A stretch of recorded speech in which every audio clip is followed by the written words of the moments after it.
तो हेलो दोस्त, आज हम देखेंगे रीजनिंग। और रीजनिंग में सबसे पहले आपको पढ़ने से पहले आपको क्या करना होता है, उसके सिलेबस के बारे में जानकारी बहुत अच्छे तरीके से होनी चाहिए। तो सिलेबस में देखिएगा, रीजनिंग यहाँ पर 55 क्वेश्चन की अगर रीजनिंग है, पूरे 150 क्वेश्चन में से आपका 55 क्वेश्चन यानी कि 1/3 तो आपका रीजनिंग है। तो रीजनिंग को अगर 1/3 है तो रीजनिंग को आपको तैयार भी बहुत अच्छे से करनी पड़ेगी। रीजनिंग में कुछ नहीं है, बस आपको प्रैक्टिस करना है। दो चीज़ें हैं यहाँ पर, दो टाइप के सवाल आएंगे। एक तो आएगा आपका जिसको आप लोग बोलते हैं वर्बल रीजनिंग, जिसको अगर हिंदी में बात करें तो बोलते हैं भाषिक तर्क शक्ति, भाषिक जिसको भाषा के माध्यम से समझा जा सके। और दूसरा टाइप होता है हमारा नॉन वर्बल, जिसको बोलते हैं अभाषिक, जिसको हम भाषा के तौर पर नहीं समझ सकते हैं। तो यहाँ पर अगर हम देखेंगे तो भाषिक के अनुसार हमको पहला चैप्टर कौन सा पढ़ने की जरूरत है, तो पहला चैप्टर है हमारे पास अंग्रेजी वर्णमाला।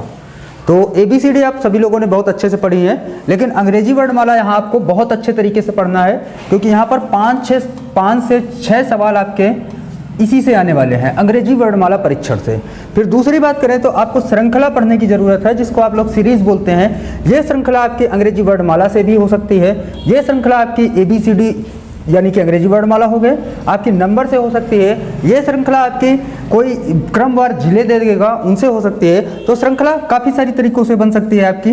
दूसरा है सादृश्य, इसके बाद 2 चैप्टर आपके हो गए। तीसरा है सादृश्यता परीक्षण, इसके बाद चौथा है वर्गीकरण। वर्गीकरण में क्या होता है, जैसे 4 ऑप्शन आपको दे दिए गए, 4 ऑप्शन में आपसे कहेगा कि इनको छांटिए कौन सा विषम है, तो वो होता है वर्गीकरण।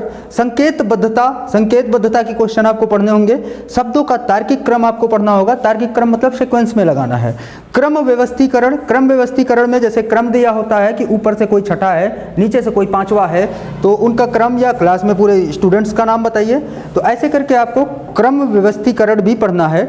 इसके बाद अगर बात करें तो चैप्टर नंबर 8 हमारे पास कौन सा होगा, तो बैठक व्यवस्थीकरण जिसको आप पजल टाइप में बोल सकते हैं, कि पजल टाइप में इसमें क्वेश्चन होता है, 5 लोग आपको दिए गए होते हैं और 5 लोगों में से आपको बैठने की व्यवस्था को निकालना होता है।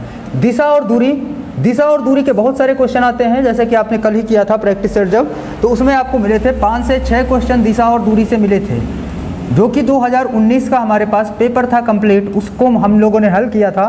तो 5 से 6 क्वेश्चन कहाँ से मिले थे, तो दिशा और दूरी से मिले थे। रक्त संबंध से आपको 2 से 3 क्वेश्चन मिले थे, ब्लड रिलेशन से, जिनमें से आपको सिर्फ और सिर्फ रिश्ते निकालने होते हैं। नियम और निर्देश से आपको 1-2 क्वेश्चन मिले थे, यहाँ से भी आपको क्वेश्चन मिले थे। घन और घनाभ का कोई क्वेश्चन नहीं मिला था, लेकिन आपको पढ़ना है, आ भी सकता है। पासा और प्रिज्म का 1 क्वेश्चन मिला था, घड़ी का भी आपको 1 क्वेश्चन मिला था। इसके बाद देखते हैं हम आगे। घड़ी के बाद हमारे पास आ जाता है कैलेंडर से कल भी आपको 1 क्वेश्चन मिला था, और अगर प्रीवियस ईयर उठा के अगर आप देखेंगे तो आपको हर सेट में 1 क्वेश्चन कैलेंडर का मिलता ही मिलता है। आयु पर आधारित प्रश्न, ये इसको आप चाहे मैथ का पोर्शन माने या फिर रीजनिंग का पोर्शन, ये दोनों में है, मैथ में भी है आपका और रीजनिंग में भी है। तो आप इसको मैथ के माध्यम से ही पढ़ सकते हैं और वैसे भी होता ही है।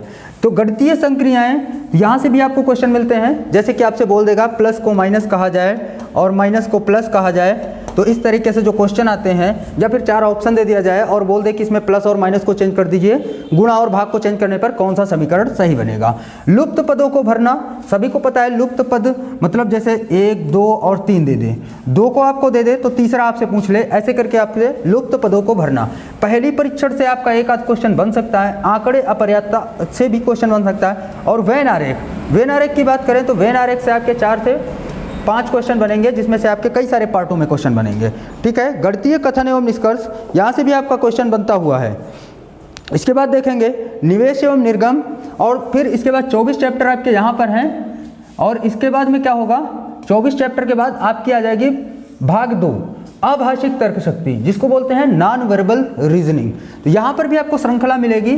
आपको श्रृंखला कैसी मिलेगी, 1 फिगर दिया होगा, दूसरा फिगर दिया होगा, तीसरा फिगर दिया होगा, तो चौथा फिगर आपसे पूछेगा कि कौन सा होगा, उसके लिए आपको ऑप्शन दे देगा। सादृश्यता वहाँ पर भी थी और यहाँ पर भी है, वर्गीकरण वहाँ पर भी था, यहाँ पर भी है। समान आकृति, तो समान आकृतियाँ मतलब जैसे कि आपसे क्वेश्चन में पूछ लेगा कि समान आकृति, एक आपको ये बना दी और ऑप्शन दे दिया कि इसके अनुसार इसके समान कौन सी आकृति इसमें से बनती है। तो समान आकृति होगी दर्पण प्रतिबिंब, जैसे कि कोई आकृति आपको ये दर्पण दे देगा और यहाँ पर एक आकृति आपसे रखवा देगा और उसके बाद पूछेगा कि इसका दर्पण प्रतिबिंब बताइए। तो दर्पण प्रतिबिंब क्या होगा? जल प्रतिबिंब हमेशा कहाँ पर होता है? तो जल प्रतिबिंब नीचे होता है यहाँ पर। तो यहाँ पर से आपसे पूछेगा जल प्रतिबिंब से क्वेश्चन। फिर इसके बाद चलिए आगे देखते हैं।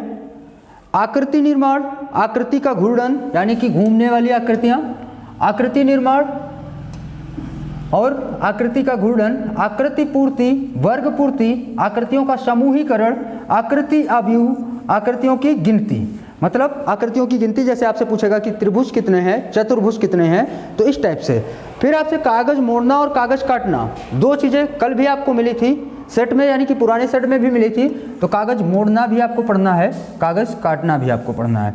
सन्निहित आकृति, कौन सी आकृति? छिपी हुई आकृति जिसको बोलते हैं। विशिष्ट अवयव, आकृतियों को बिंदुओं की स्थिति, आकृतियों का लास्ट में क्या हो जाएगा आपका?